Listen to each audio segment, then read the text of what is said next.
കവിതാരാമത്തിൻ്റെ ഇന്നത്തെ അധ്യായത്തിലേക്ക് ഏവർക്കും സ്വാഗതം.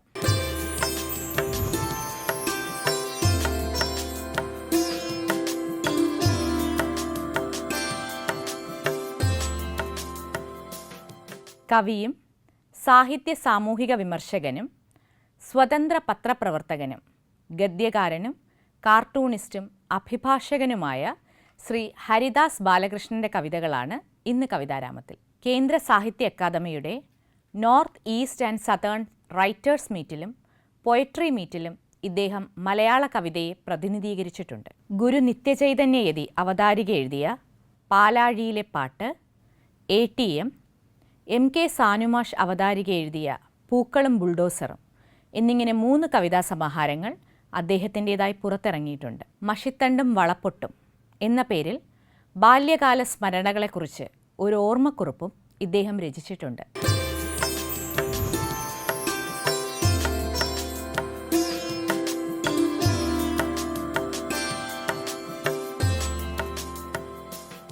ഇന്ത്യ വൈവിധ്യങ്ങളുടെ നാടാണ്. വിവിധ സംസ്കാരങ്ങളും കലയും ദർശനങ്ങളുമെല്ലാം ഉള്ള വ്യത്യസ്തമായ ഒരു നാടാണ് നമ്മുടെ നാട്.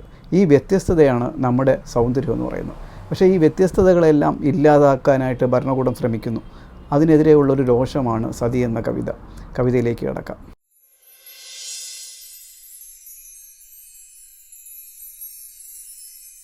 ഒരു രാജ്യം, ഒരു മതം, ഒരു വിശ്വാസം, ഒരു ഭാഷ, ഒരു വേഷം, ഒരു ഭക്ഷണം, ഒരു സിവിൽ കോഡ്, ഒരു ഭരണാധികാരി. ഒരു രാജ്യം, ഒരു മതം, ഒരു വിശ്വാസം, ഒരു ഭാഷ, ഒരു വേഷം, ഒരു ഭക്ഷണം, ഒരു സിവിൽ കോഡ്, ഒരു ഭരണാധികാരി. നാനാത്വത്തിൽ ഏകത്വം ദർശിച്ച സപ്തസിന്ധുവിലും ചെളിക്കുണ്ടിലും ഒരേ സൂര്യനെ കണ്ട മുന്തിയ വിപ്രനിലും നീച ചണ്ടാളനും തുടിക്കും ചൈതന്യം ഒന്നെന്നറിഞ്ഞ പല മതസാരവും ഏകമെന്ന് ഉദ്ഘോഷിച്ച അസത്തിൽ നിന്ന് സത്തിലേക്കും ഇരുട്ടിൽ നിന്ന് വെളിച്ചത്തിലേക്കും മൃത്യുവിൽ നിന്ന് അമൃതത്തിലേക്കും മനുഷ്യനെ നയിച്ച നാനാത്വത്തിൽ ഏകത്വം ദർശിച്ച സപ്തസിന്ധുവിലും ചെളിക്കുണ്ടിലും ഒരേ സൂര്യനെ കണ്ട മുന്തിയ വിപ്രനിലും നീച ചണ്ടാളനിലും തുടിക്കും ചൈതന്യം ഒന്നെന്നറിഞ്ഞ പല മതസാരവും ഏകമെന്ന് ഉദ്ഘോഷിച്ച അസത്തിൽ നിന്ന് സത്തിലേക്കും ഇരുട്ടിൽ നിന്ന് വെളിച്ചത്തിലേക്കും മൃത്യുവിൽ നിന്ന് അമൃതത്തിലേക്കും മനുഷ്യനെ നയിച്ച വേദങ്ങൾ 4 പകുത്ത് മഹാവാക്യങ്ങളിൽ പടുത്തുയർത്തിയ നാടിനെ വേദങ്ങൾ 4 പകുത്ത് മഹാവാക്യങ്ങളിൽ പടുത്തുയർത്തിയ നാടിനെ, ഭാരതത്തിനെ, ഇന്ത്യയെ, ഭരണഘടനയെ എത്ര ക്രൂരം ചിതയിലേക്ക് വലിച്ചെറിഞ്ഞ് ജനാധിപത്യത്തിൻ്റെ ശവപ്പെട്ടിമേൽ അവസാനത്തെ ആണിയുമടിച്ച് സാംസ്കാരിക സതി അനുഷ്ഠിക്കുന്നു ഭരണകൂടം. വേദങ്ങൾ 4 പകുത്ത് മഹാവാക്യങ്ങളിൽ പടുത്തുയർത്തിയ നാടിനെ, ഭാരതത്തിനെ, ഇന്ത്യയെ, ഭരണഘടനയെ എത്ര ക്രൂരം ചിതയിലേക്ക് വലിച്ചെറിഞ്ഞ് ജനാധിപത്യത്തിൻ്റെ ശവപ്പെട്ടിമേൽ അവസാനത്തെ ആണിയുമടിച്ച് സാംസ്കാരിക സതി അനുഷ്ഠിക്കുന്നു ഭരണകൂടം.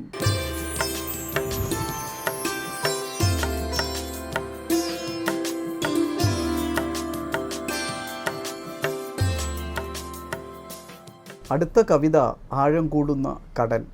ശ്രീനാരായണ ഗുരുവിനെ സനാതനധർമ്മത്തിൻ്റെ സന്യാസിയായി കൊണ്ടാടാൻ പലരും ശ്രമിക്കുന്നുണ്ട്. യഥാർത്ഥത്തിൽ സനാതനധർമ്മത്തിന് എതിരായിട്ടുള്ളൊരു വിപ്ലവമായിരുന്നു ശ്രീനാരായണ ഗുരു നടത്തിയത്. അതിനെക്കുറിച്ച് ഉള്ളൊരു കവിതയാണ് ആഴം കൂടുന്ന കടൽ.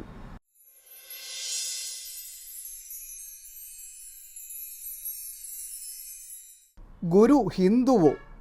ഈ ചതയ ദിനത്തിലും തർക്കം തുടരുന്നു അന്ധന്മാർ ആനയിൽ എന്നപ്പോൾ ഗുരു ഹിന്ദുവോ?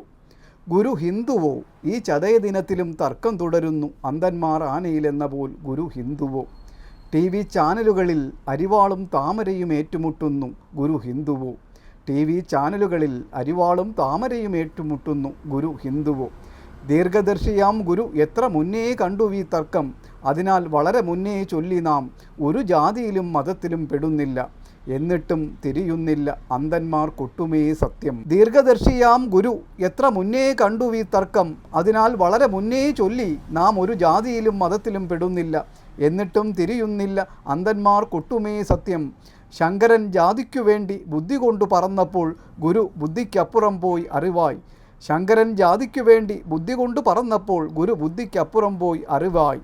ഹാ കഷ്ടം, ഒന്നിലും കൊള്ളാതെ കൊണ്ട് ഈ അണ്ടകടാകങ്ങൾ മുഴുവൻ വ്യാപിച്ചു കൊണ്ടിരിക്കുന്ന ഗുരുവെന്ന പൊരുളിനെ പലവിധ ക്ഷണിക യുക്തികൾ പറഞ്ഞു ചുരുക്കാൻ നോക്കുന്നു പാമരന്മാർ.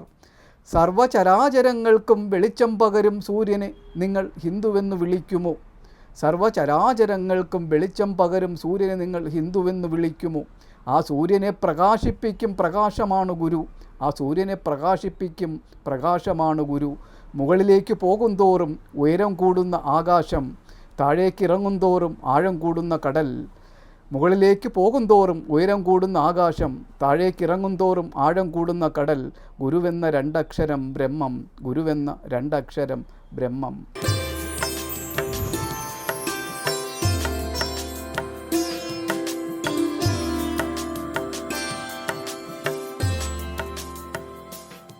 മഹാത്മാഗാന്ധിയെയും ഗാന്ധിയുടെ ആദർശങ്ങളെയും നിറയൊഴിക്കുന്ന ഭരണകൂടം, ഗാന്ധിയുടെയും ഗാന്ധിസത്തയേൻ്റെയും എല്ലാ പ്രസക്തികളെയും തകർക്കാൻ ശ്രമിക്കുന്ന വൻ പ്രചരണം നടക്കുന്നുണ്ട്. അവർക്കാർക്കും ഗാന്ധി ശരിക്കും ആരാണെന്നറിയില്ല. ഗാന്ധിയെക്കുറിച്ചുള്ള കവിതയാണ് ഗാന്ധിയാകാൻ.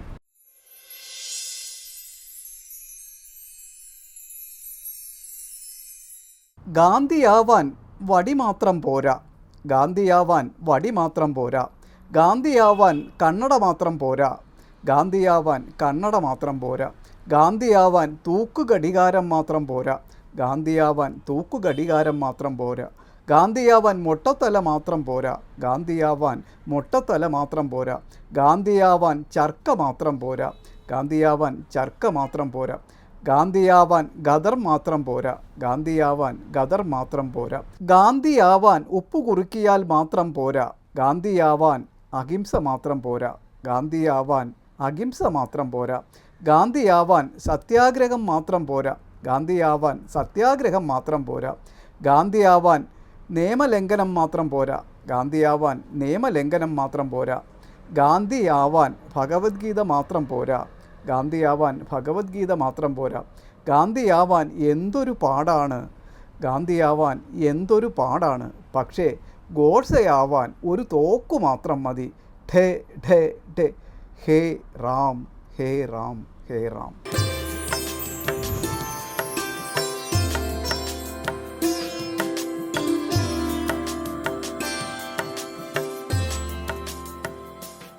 നമ്മൾ ഈ അടുത്ത് കേൾക്കുന്ന ഒരു പ്രധാന വാക്ക് നവോത്ഥാനം, നവോത്ഥാന നായകന്മാർ, നവോത്ഥാന സദസ്സ്, പൗരപ്രമുഖൻ, അങ്ങനെ ഒരുപാട് വാക്കുകളാണ്. നവോത്ഥാനത്തിൻ്റെ വ്യാപ്തിയോ അതിൻ്റെ വിപ്ലവമോ എന്നും ഒന്നും അറിയാതെ പലരും ഈ വാക്കുകൾ വൃഥാ ഉപയോഗിക്കുന്നുണ്ട്. അതുകൊണ്ട് ഞാൻ അടുത്ത കവിത പൗരപ്രമുഖൻ എന്നൊരു കവിതയാണ്.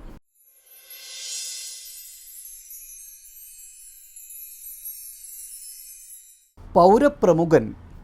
മിഴി രണ്ടുണ്ടെന്നാണ് വെയ്പ്പ്, കാത് രണ്ടുണ്ട്. മിഴി രണ്ടുണ്ടെന്നാണ് വെയ്പ്പ്, കാതും രണ്ടുണ്ട്. വായ് ഒന്നേ ഉള്ളുവെങ്കിലും അത് മൗനമുറങ്ങുന്ന മഹാഗുഹ. വായ് ഒന്നേ ഉള്ളുവെങ്കിലും അത് മൗനമുറങ്ങുന്ന മഹാഗുഹ. കാണേണ്ടത് കാണുന്നില്ല, കാണേണ്ടത് കാണുന്നില്ല. കേൾക്കേണ്ടത് കേൾക്കുന്നില്ല, പറയേണ്ടത് പറയുന്നുമില്ല, പറയേണ്ടത് പറയുന്നുമില്ല. എന്നിട്ടും ഞാനുണ്ടല്ലോ എന്തതിശയം, എന്നിട്ടും ഞാനുണ്ടല്ലോ എന്തതിശയം. മനസ്സും മനസാക്ഷിയും ബുദ്ധിയും, മനസ്സും മനസാക്ഷിയും ബുദ്ധിയും, ഓ അതിൻ്റെ കാര്യം പറയാനുമില്ല, ഓ അതിൻ്റെ കാര്യം പറയാനുമില്ല.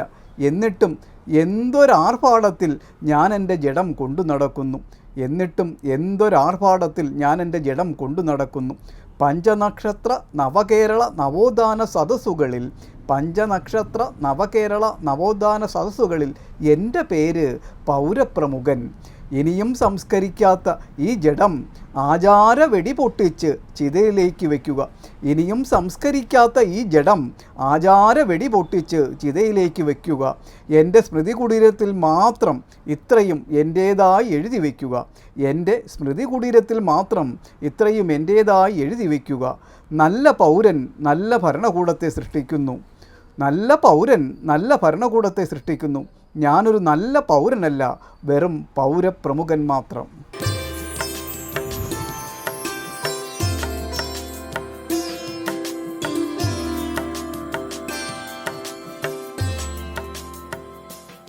ചക്ക എന്നാണ് അടുത്ത കവിതയുടെ പേര്. ചക്ക നമുക്കറിയാം, അത് കേൾക്കുമ്പോൾ തന്നെ നമ്മുടെ നാവുകളിൽ കൊതിയൂറും. അപ്പോൾ ചക്കയെക്കുറിച്ചൊരു കവിതയാണ്.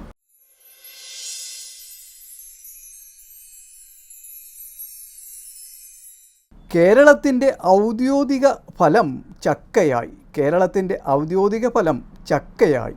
തെങ്ങിനും ആനയ്ക്കും കരിമീനിനും വേഴാമ്പലിനും കണിക്കൊന്നയ്ക്കുമൊപ്പം ചക്കയും താരമായി.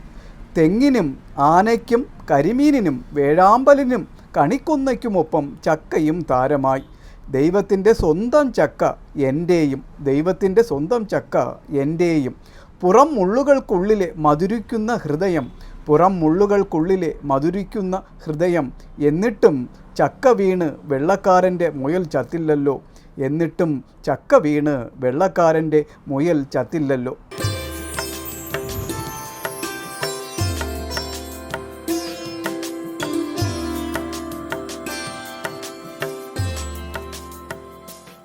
അടുത്ത കവിത പ്രണയത്തെക്കുറിച്ചാണ്. പ്രണയമെന്ന് പറയുമ്പോൾ തന്നെ സ്വയം വെന്തെരിയുന്ന ഒരവസ്ഥയാണ് യഥാർത്ഥ പ്രണയം. അപ്പോൾ ചിതയിലേക്ക് വെക്കുന്ന ഒരു പ്രണയത്തെക്കുറിച്ച് ഞാനിവിടെ കവിത ചൊല്ലുന്നു.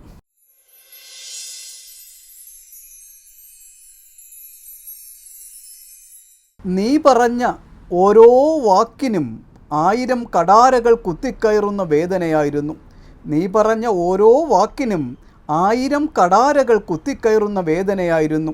നിലത്ത് വീണുടഞ്ഞ കണ്ണാടി പോലെ ഹൃദയം 100,000 കഷ്ണങ്ങളായി. നിലത്ത് വീണുടഞ്ഞ കണ്ണാടി പോലെ ഹൃദയം 100,000 കഷ്ണങ്ങളായി നുറുങ്ങിപ്പോയി. നിലത്ത് വീണുടഞ്ഞ കണ്ണാടി പോലെ ഹൃദയം 100,000 കഷ്ണങ്ങളായി നുറുങ്ങിപ്പോയി. ഓരോ കഷ്ണത്തിലും കണ്ണീരും രക്തവും കട്ട പിടിച്ചിരുന്നു.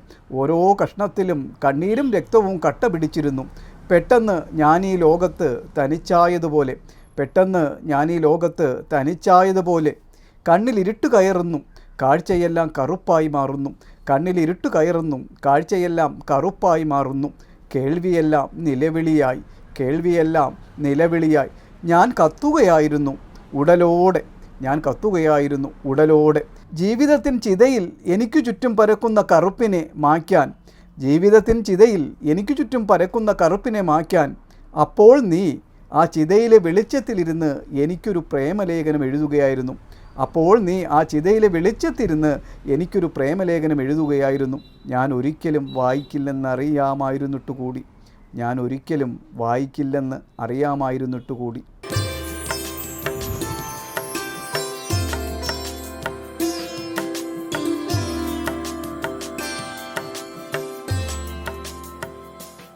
നമ്മുടെയൊക്കെ ഹൃദയം ഉള്ളിലാണ് വെച്ചിരിക്കുന്നത് എന്നാണ് പൊതുവെ നമ്മളെയൊക്കെ സങ്കല്പിച്ചിരിക്കുന്നത്.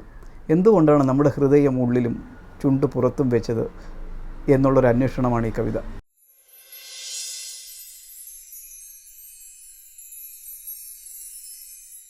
ദൈവം നമ്മുടെ ചുണ്ടുകൾ പുറത്തും ഹൃദയം ഉള്ളിലും വെച്ചതെന്തിനാണ്? ദൈവം നമ്മുടെ ചുണ്ടുകൾ പുറത്തും ഹൃദയം ഉള്ളിലും വെച്ചതെന്തിനാണ്? നമ്മൾ ചിരിക്കുമ്പോഴും ഹൃദയം കൊണ്ട് നമ്മൾ കരയുന്നത് കാണാതിരിക്കാൻ വേണ്ടിയാണോ? നമ്മൾ ചിരിക്കുമ്പോഴും ഹൃദയം കൊണ്ട് നമ്മൾ കരയുന്നത് കാണാതിരിക്കാൻ വേണ്ടിയാണോ? ദൈവം നമ്മുടെ ചുണ്ടുകൾ പുറത്തും ഹൃദയം ഉള്ളിലും വെച്ചതെന്തിനാണ്? ദൈവം നമ്മുടെ ചുണ്ടുകൾ പുറത്തും ഹൃദയം ഉള്ളിലും വെച്ചതെന്തിനാണ്? നമ്മൾ സംസാരിക്കുമ്പോഴും ഹൃദയം കൊണ്ട് നമ്മൾ നിശബ്ദത പാലിക്കുന്നത് അറിയാതിരിക്കാനാണോ? നമ്മൾ സംസാരിക്കുമ്പോഴും ഹൃദയം കൊണ്ട് നമ്മൾ നിശബ്ദത പാലിക്കുന്നത് അറിയാതിരിക്കാനാണോ? ദൈവം നമ്മുടെ ചുണ്ടുകൾ പുറത്തും ഹൃദയം ഉള്ളിലും വെച്ചതെന്തിനാണ്? ദൈവം നമ്മുടെ ചുണ്ടുകൾ പുറത്തും ഹൃദയം ഉള്ളിലും വെച്ചതെന്തിനാണ്? നമ്മൾ ചുംബിക്കുമ്പോഴും നമ്മുടെ ഹൃദയം ആലുവാ മണൽപ്പുറത്ത് വെച്ച് കണ്ട പരിചയം പോലും കാണിക്കാതെ കരിങ്കല്ല് പോലെ ഇളകാതങ്ങനെ നിൽക്കുന്നത് കാണാതിരിക്കാനാണോ? നമ്മൾ ചുംബിക്കുമ്പോഴും നമ്മുടെ ഹൃദയം ആലുവാ മണപ്പുറത്ത് വെച്ച് കണ്ട പരിചയം പോലും കാണിക്കാതെ കരിങ്കല്ല് പോലെ ഇളകാതെ നിൽക്കുന്നത് കാണാതിരിക്കാനാണോ? ദൈവം നമ്മുടെ ചുണ്ടുകൾ പുറത്തും ഹൃദയം ഉള്ളിലും വെച്ചതെന്തിനാണ്? ദൈവം നമ്മുടെ ചുണ്ടുകൾ പുറത്തും ഹൃദയം ഉള്ളിലും വെച്ചതെന്തിനാണ്? അതുകൊണ്ടാണല്ലോ നിനക്ക് എന്നെയും എനിക്ക് നിന്നെയോ മനസ്സിലാക്കാൻ പറ്റാതെ പോയത്. അതുകൊണ്ടാണല്ലോ നിനക്ക് എന്നെയോ എനിക്ക് നിന്നെയോ മനസ്സിലാക്കാൻ പറ്റാതെ പോയത്. എന്നിട്ടും അന്ധനാനയിലെന്ന പോൽ നീ അതാണെന്നും നീ ഇതാണെന്നും ഞാനും, ഞാൻ അതാണെന്നും ഞാൻ ഇതാണെന്നും നീയും പറഞ്ഞുകൊണ്ടിരുന്നു. എന്നിട്ടും അന്ധനാനയിലെന്ന പോൽ നീ അതാണെന്നും നീ ഇതാണെന്നും ഞാനും, ഞാൻ അതാണെന്നും ഞാൻ ഇതാണെന്നും നീയും പറഞ്ഞുകൊണ്ടിരുന്നു. ദൈവം നമ്മുടെ ഉള്ളിലിരുന്ന് പൊട്ടിച്ചിരിച്ചിട്ടുണ്ടാവും.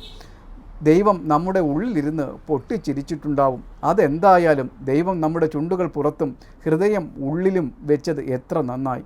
അതെന്തായാലും ദൈവം നമ്മുടെ ചുണ്ടുകൾ പുറത്തും ഹൃദയം ഉള്ളിലും വെച്ചത് എത്ര നന്നായി. അല്ലെങ്കിൽ നിൻ്റെ ഉള്ളിലും എൻ്റെ ഉള്ളിലും വീണ മുറിപ്പാടുകളും രഹസ്യങ്ങളും കണ്ട് നമ്മൾ അന്തം വിട്ടു നിന്നേനെ. അല്ലെങ്കിൽ നിൻ്റെ ഉള്ളിലും എൻ്റെ ഉള്ളിലും വീണ മുറിപ്പാടുകളും രഹസ്യങ്ങളും കണ്ട് നമ്മൾ അന്തം വിട്ടു നിന്നേനെ. മറിച്ച് ദൈവം നമ്മുടെ ഹൃദയം പുറത്തും ചുണ്ടുകൾ ഉള്ളിലുമാണ് വെച്ചിരുന്നെങ്കിൽ നമ്മൾ എങ്ങനെ ചുംബിക്കുമായിരുന്നു. മറിച്ച് ദൈവം നമ്മുടെ ഹൃദയം പുറത്തും ചുണ്ടുകൾ ഉള്ളിലുമാണ് വെച്ചിരുന്നെങ്കിൽ നമ്മൾ എങ്ങനെ ചുംബിക്കുമായിരുന്നു. എങ്ങനെ ചുംബന സമരം നടത്തുമായിരുന്നു. ചുംബിച്ച കുറ്റത്തിന് എങ്ങനെ നീ എന്നെ ശിക്ഷിക്കുമായിരുന്നു.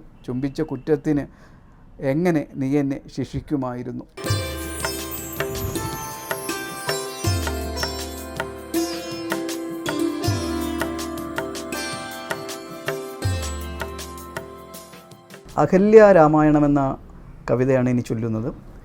അഹല്യയ്ക്ക് ശിലയായി കിടക്കുകയും ശ്രീരാമൻ്റെ പാദസ്പർശത്താൽ മോക്ഷം കിട്ടിയുമെന്നാണ് പറയപ്പെടുന്നത്. അതിന് സ്ത്രീയായ അഹല്യ വേറൊരു ജന്മത്തിൽ പകരം വീട്ടുന്നു. അതാണ് കവിത.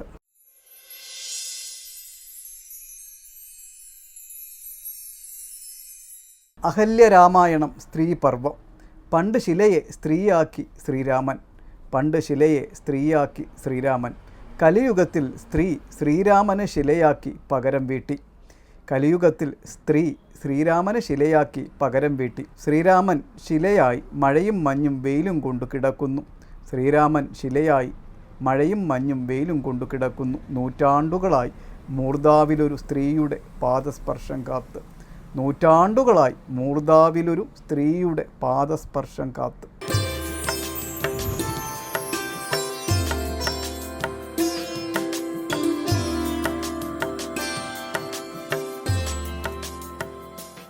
നമുക്ക് ഒരുപാട് അവതാര പുരുഷന്മാരുണ്ട്. ബുദ്ധനും കൃഷ്ണനും മാർക്സും ക്രിസ്തുവും അങ്ങനെ ഒരുപാട് പേർ. പക്ഷേ അവരുടെ കാലശേഷം അവർ എന്തായിത്തീരുന്നു എന്നുള്ളതാണ് ഈ കവിത.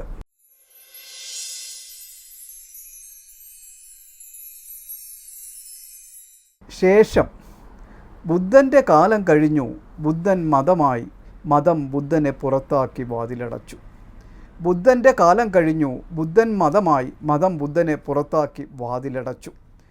ക്രിസ്തുവിൻ്റെ കാലം കഴിഞ്ഞു. ക്രിസ്തു മതമായി. മതം ക്രിസ്തുവിനെ പുറത്താക്കി വാതിലടച്ചു. ക്രിസ്തുവിൻ്റെ കാലം കഴിഞ്ഞു. ക്രിസ്തു മതമായി. മതം ക്രിസ്തുവിനെ പുറത്താക്കി വാതിലടച്ചു. മുഹമ്മദിൻ്റെ കാലം കഴിഞ്ഞു. മുഹമ്മദ് മതമായി. മതം മുഹമ്മദിനെ പുറത്താക്കി വാതിലടച്ചു. മുഹമ്മദിൻ്റെ കാലം കഴിഞ്ഞു. മുഹമ്മദ് മതമായി. മതം മുഹമ്മദിനെ പുറത്താക്കി വാതിലടച്ചു. ഹിന്ദുവിൻ്റെ കാലം കഴിഞ്ഞു. ഹിന്ദു മതമായി. മതം മനുഷ്യനെ പുറത്താക്കി വാതിലടച്ചു. മാർക്സിൻ്റെ കാലം കഴിഞ്ഞു. മാർക്സ് മതമായി. മതം മാർക്സിനെ പുറത്താക്കി വാതിലടച്ചു. മാർക്സിൻ്റെ കാലം കഴിഞ്ഞു. മാർക്സ് മതമായി. മതം മാർക്സിനെ പുറത്താക്കി വാതിലടച്ചു. മനുഷ്യനോളം ഉയരമില്ല ഒരു മതത്തിനും, മനുഷ്യത്വത്തോളം മഹത്വമില്ല ഒരു ഈശ്വരനും എന്നറിയാൻ നമ്മൾ എത്ര വൈകി. മനുഷ്യനോളം ഉയരമില്ല ഒരു മതത്തിനും, മനുഷ്യത്വത്തോളം മഹത്വമില്ല ഒരു ഈശ്വരനും എന്നറിയാൻ നമ്മൾ എത്ര വൈകി.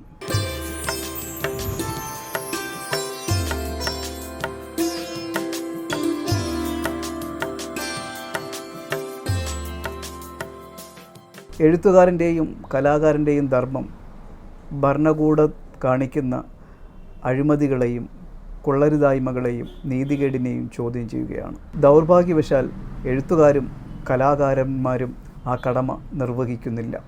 നട്ടെല്ലെന്ന ഗുണം ഓരോ ദിവസവും കുറഞ്ഞു വരുന്നു. നട്ടെല്ലെന്ന കവിത.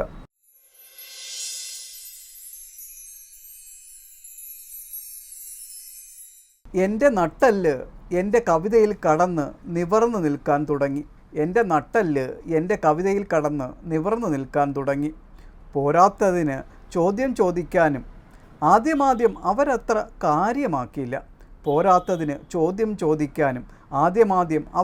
കാര്യമാക്കിയില്ല. പിന്നെ പിന്നെ മുരളാനും തുറിച്ചു നോക്കാനും ചീത്ത വിളിക്കാനും തുടങ്ങി. എന്നിട്ടും വീണ്ടും വീണ്ടും കവിതയിൽ കടന്ന് നിവർന്നു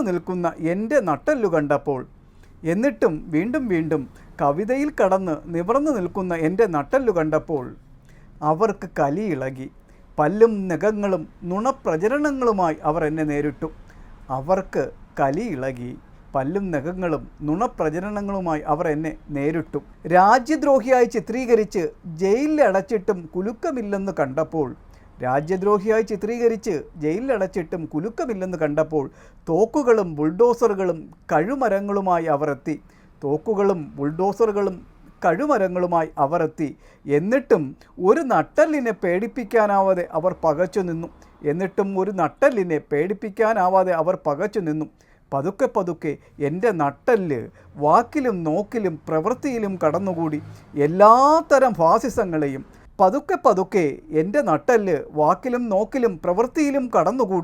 എല്ലാത്തരം ഫാസിസങ്ങളെയും വെല്ലുവിളിക്കാൻ തുടങ്ങി.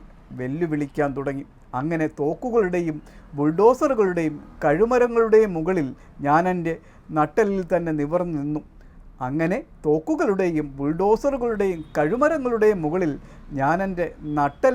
നിവർന്നു നിന്നു. വിളിച്ചു പറഞ്ഞു, സിംഹം എഴുതാൻ പഠിക്കുന്നതുവരെ എല്ലാ കഥകളും വേട്ടക്കാരൻ്റെ മഹത്വം പാടി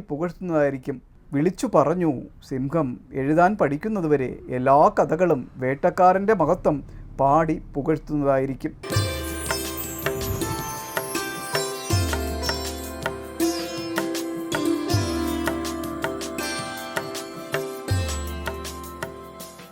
കവിതാരാമത്തിൻ്റെ ഇന്നത്തെ അധ്യായം ഇവിടെ പൂർണ്ണമാകുന്നു. പുതിയൊരു അധ്യായവുമായി വീണ്ടും കാണാം.